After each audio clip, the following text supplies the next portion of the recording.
Thank you, everyone, and thank you, Mel, for that fantastic introduction. Britain is heading for a summer of chaos. We have a caretaker prime minister, barely in office, definitely not in power.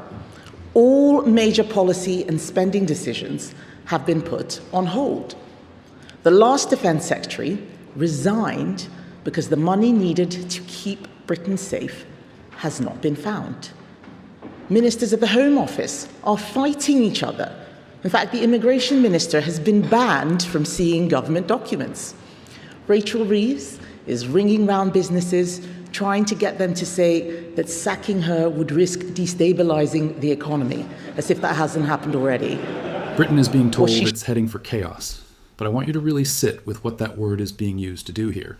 Because when Kemi Badenoch stands up and paints Andy Burnham as a dictator in waiting and Ed Miliband as a failure, she's not just giving a warning. She's shaping a narrative about who gets to govern and whose ideas are allowed to exist. We're talking about economic anxiety, public debt, energy policy, and a political system that feels stuck in constant crisis. But instead of a grounded debate about solutions, we're getting escalating language designed to provoke fear and division. And that matters, because democracy doesn't collapse in silence. It gets reshaped through stories like this, repeated enough times that they start to feel like fact. If you believe the path forward is built on progress and inclusion, hit that subscribe button. Let's make this community the strongest voice for democracy online. What she should have had was the good grace to resign alongside Keir Starmer.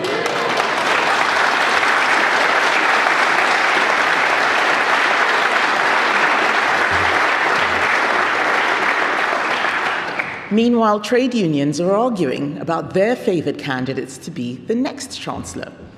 The government is descending into chaos, and no one is dealing with the serious and urgent threats that this country faces. War in Europe and the Middle East, and an underfunded defence investment plan that is putting our troops in danger, public spending spiralling out of control, and no plan or political will to cut benefits. Yet we are importing oil and gas from Norway and even Russia, while banning new oil and gas drilling in the North Sea. Difficult problems need solving, and difficult decisions must be taken. But the man who will be Prime Minister in a couple of weeks wants a 3-month summer holiday because he needs some time to work out what he thinks. He will spend the next 3 months with unions and left-wing think tanks demanding policy changes which nobody voted for. Andy Burnham is already the Prime Minister in everything but name. He needs to act like a leader, put an end to speculation, walk into number 10, name his cabinet, and come to Parliament to tell the country what he plans to do.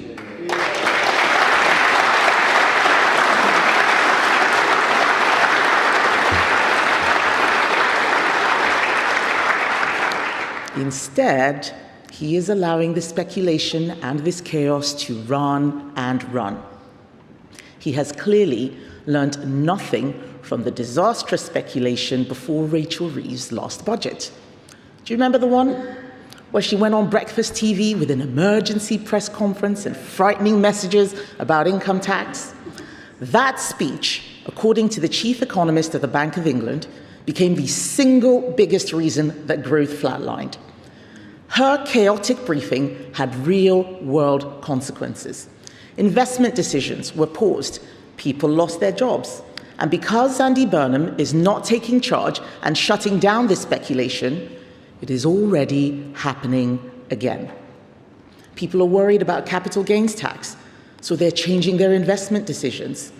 The car industry is in limbo again because they don't know when petrol cars will be phased out. Everyone is terrified about what will happen if Ed Miliband becomes the Chancellor.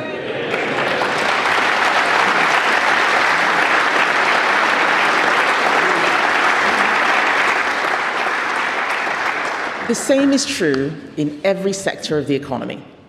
Britain is facing a summer of chaos. Investment decisions across the country will be put on hold every time the newspapers are briefed about new tax rises. The markets will react every time it looks like Britain is going to be borrowing more money. our economy will be left in limbo. And all Labour MPs care about is which jobs they'll be getting in the new government. The fact is, whether Andy Burnham likes it or not, Britain is facing a harsh economic reality.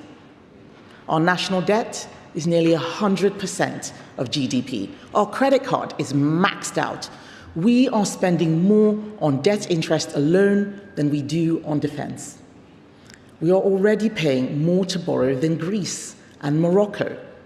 Any signal that Andy Burnham intends to borrow even more money will instantly mean higher borrowing costs. But he won't have to pay them.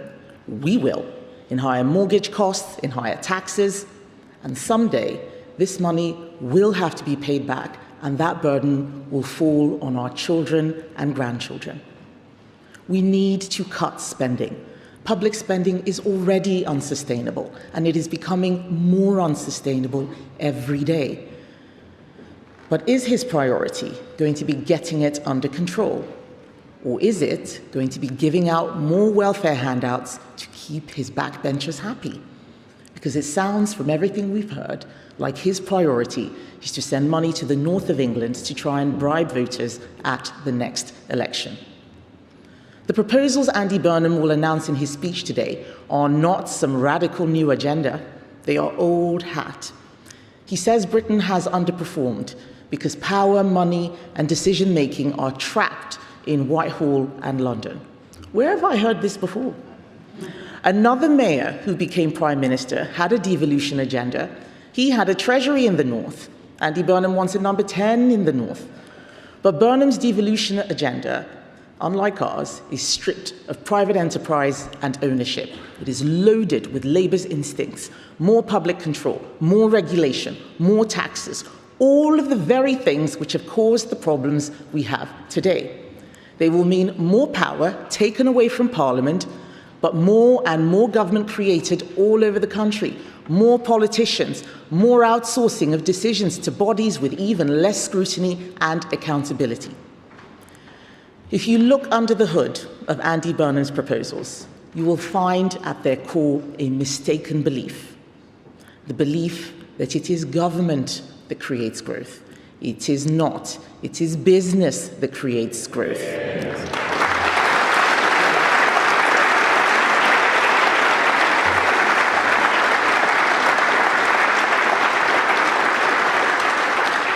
It is business that creates growth, it is business that creates jobs, and business is absent from Andy Burnham's agenda. Politicians are there to create the conditions for growth and then get out of the way. Low tax, simple regulation, stable government, cheap energy. If you don't fix those things, nothing will grow in your economy. The solution is to let people build things again, give them the incentives, the prospect of reward for taking risks. If you fix the underlying conditions in our economy, I promise you that housing and infrastructure will be built faster than any scheme that Andy Burnham can come up with. If Britain is to succeed over the next 2 decades, we are going to need to lead the world in sectors like AI, quantum, defense tech. More regional mayors aren't going to do any of this. Instead of treating the causes of our economic problems, Andy Burnham is going to try and treat the symptoms. That's why our Conservative plan is to do 5 things to fix our economy. 5 things that will help every single person in this country. If Andy Burnham wants to avoid a summer of chaos, he shouldn't start by announcing our 5 policies himself. 1, cut the cost of energy. 2, get people working, cut the welfare bill, scrap the Employment Rights Act. 3, cut taxes. 4, slash burdensome regulation. And 5, champion business, not more politicians. Champion the risk takers. Champion the job creators.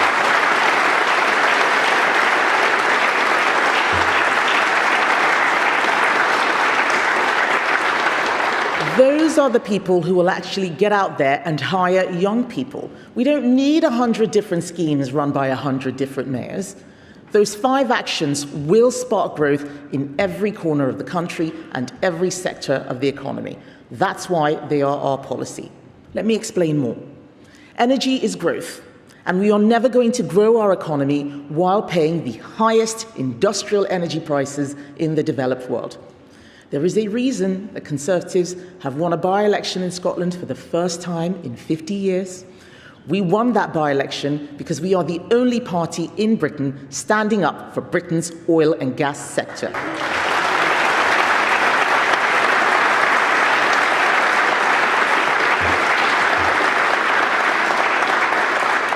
To be honest, we're the only party even talking about drilling in the North Sea.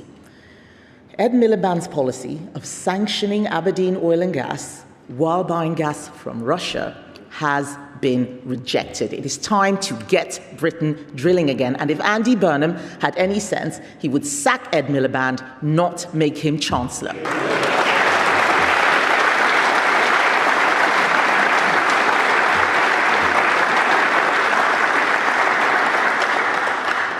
Mr. Burnham needs to get Britain working again.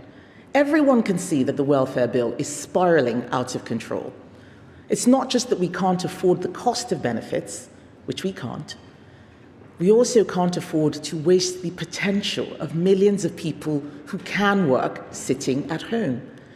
Getting our economy growing again is going to need a war effort, and everyone who can work will need to play their part. Andy Burnham says he wants to use mayors to cut the benefits bill. How? He couldn't do it. The number of people on benefits in Greater Manchester has surged in recent years. If he couldn't do it, why does he expect others to? Cutting welfare means taking tough decisions. That's what real leadership is. Spending other people's money is easy. Balancing the books is hard. And it's even harder when all of your parliamentary party do is go around asking who they can tax to pay for more benefits.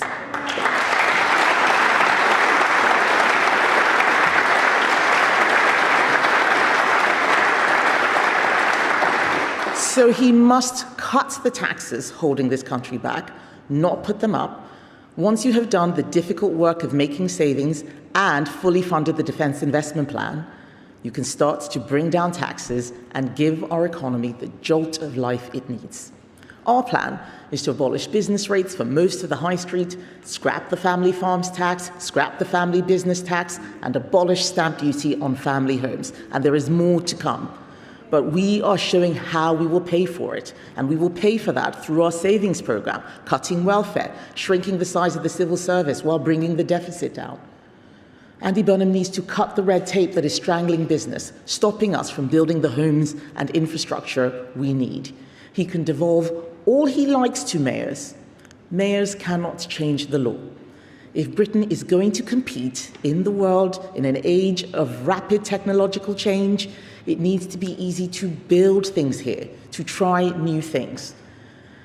Our financial services sector, for example, one of this country's greatest assets, is now more regulated than its competitors. That's why 2 weeks ago, I announced our plan to cut red tape for the city and unleash up to £450 billion of new lending. That's the kind of thinking Burnham needs. £450 billion without borrowing, without more taxing. He needs to champion the businesses, the risk takers, the wealth creators, the employers who get this country moving, not champion having more politicians. So much of the rhetoric that comes out of left-wing politicians from people like Louise Haigh or Neil Lawson and others advising Andy Burnham, so much of that rhetoric is that business is evil, the wealth creation is evil. It isn't. New ideas, innovation, capital, that's what drives progress. That's what improves our lives. Keir Starmer had plenty of good advice, not least of all from me. But I wasn't the only one. Many others gave him good advice, including Tony Blair. Did he listen? No, he didn't, and now he's gone. Andy Burnham should not make that same mistake.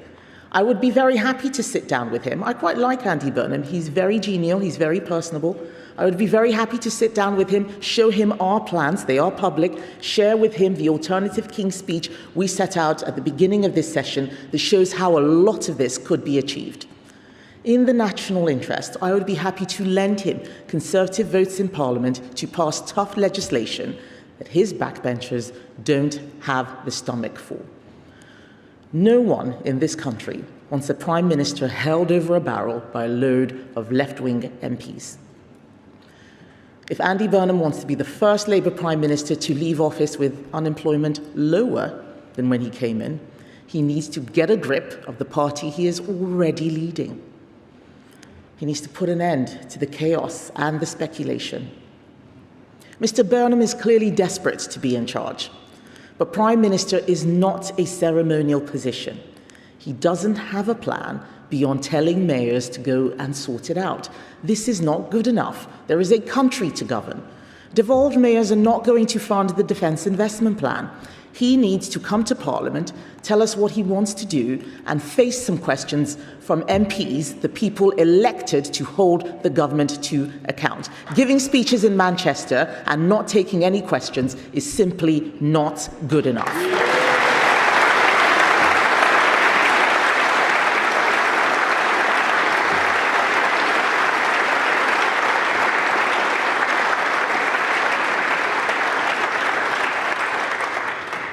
Britain cannot afford a summer of chaos, not another one. We cannot afford 3 months in limbo. We cannot afford 3 months without a government. Andy Burnham should delay the summer's parliamentary recess by just a day or two, come to the House and tell us his plan for this country. This is not a game. It should not be a soap opera. If he wants to be the leader of our country, it is time to start acting like it. Thank you, everyone.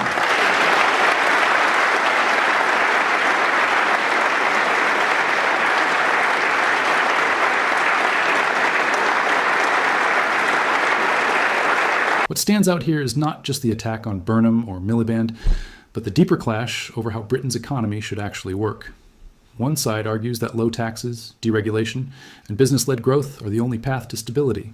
The other argues that without public investment and state intervention, inequality and stagnation deepen.